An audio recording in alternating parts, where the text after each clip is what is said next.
बिस्मिल्लाहिर्रहमानिर्रहीम अस्सलाम वालेकुम my YouTube friends and family, welcome back to my channel and welcome back to another amazing and beautiful video.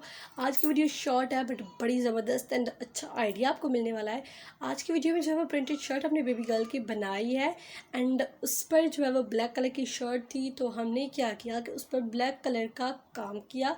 काम कुछ इस तरह से किया था कि कोई ना हैवी वगैरह नहीं किया, सिंपल जस्ट रखा था। तो सिंपल ये रखा था कि उस पर मिरर्स हमने लगाए थे, बिल्कुल स्मॉल साइज़ के छोटे छोटे वो मिरर्स लगाए थे। एक फर्स्ट जो है 3 लगाए थे, देन 2 लगाए थे, फिर 3, फिर 2। इस तरह से जो है वो शर्ट पर हमने छन डाली थी। मोबाइल में आई डोंट नो कि इतनी ब्राइटनेस क्यों आ रही है, वीडियो में इतना ब्राइट ब्राइट लग रहा है, बट एक्चुअली ऐसा कुछ नहीं था। तो इतना कुछ पता नहीं क्यों अच्छा नहीं आ रहा। असल में रियल में बहुत ही प्यारी शर्ट लग रही थी, बहुत ही खूबसूरत लग रही थी।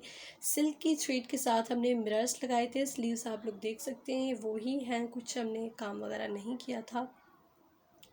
तो ये है शॉर्ट वीडियो। आई होप आप लोगों को ये आज की वीडियो ज़रूर पसंद आई। अगर पसंद आई तो please thumbs up this video and subscribe my channel and also click the bell icon. इस तरह के बहुत सारे वीडियोज़ का नोटिफिकेशन आपको मिल जाएगा और आप मेरी कमिंग वीडियोज़ देख सकेंगे। मैं मिलती हूँ नेक्स्ट वीडियो में, तब तक के लिए अल्लाह हाफिज़।